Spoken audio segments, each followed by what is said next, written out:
एक तरफ जहां पूरी दुनिया में इजराइल और हमास जंग की चर्चा चल रही है, तो वहीं इस बीच कतर से एक ऐसी खबर सामने आई जिसने भारत को चिंता में डाल दिया। खबर यह है कि कतर की एक अदालत ने भारतीय नौसेना के 8 पूर्व अधिकारियों को सजाए मौत दी है। भारत सरकार इस सजा पर हैरान है और सभी जरूरी उपाय करने के बारे में सरकार सोच रही है।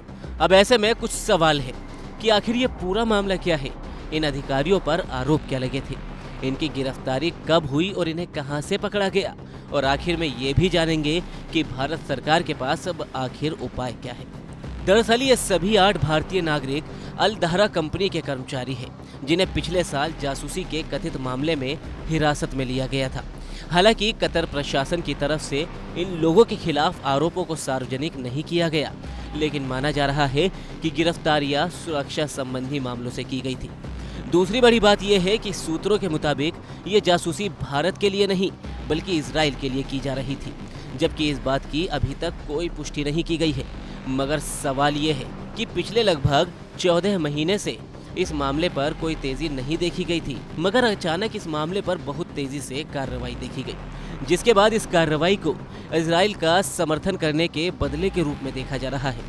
सवाल उठ रहे हैं कि क्या इजराइल का साथ देने की वजह से कतर की तरफ से ये जल्दबाजी में फैसला हुआ है। सवाल उठना लाजमी भी है, क्योंकि कतर की तरफ से काफी सख्त लहजे में इजराइल को गाजा पर हमला करने से रोकने के लिए कहा गया था। कतर की तरफ से कहा गया था कि वे बिना रोक टोक के लोगों को मारने की इजाजत नहीं दे सकता। कतर के शासक की ओर से ये भी कहा गया था कि गाजा में बहुत खून बह चुका है और इजराइल को इस तरह से कत्लेआम की इजाजत नहीं दी जा सकती। भारतीय नौसेना के पूर्व अधिकारियों को जिस तरह सजा सुनाई गई, उसके पीछे कहीं न कहीं इजराइल और हमास जंग भी है।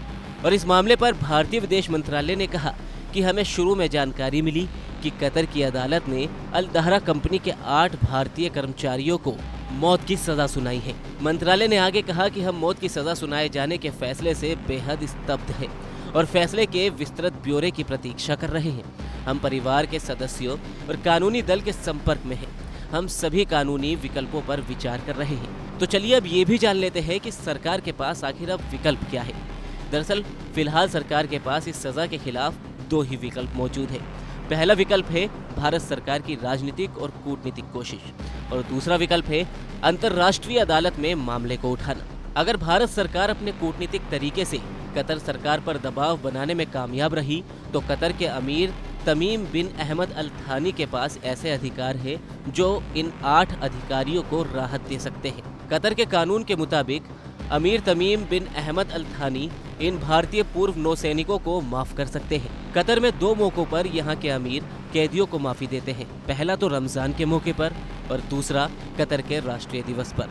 लेकिन अब रमजान तो जा चुका है और राष्ट्रीय दिवस 18 दिसंबर को आने वाला है। लेकिन अगर कूटनीतिक रास्ता बंद हो जाए तो फिर क्या होगा? ऐसे में भारत के पास अंतर्राष्ट्रीय न्यायालय में मामले को उठाने का ही विकल्प बचेगा, लेकिन ये लंबा और थका देने वाला रास्ता होगा। जानकारों का दावा है कि सरकार की कोशिश होगी कि कूटनीतिक रास्ते से ही इस मामले का हल निकाला जाए।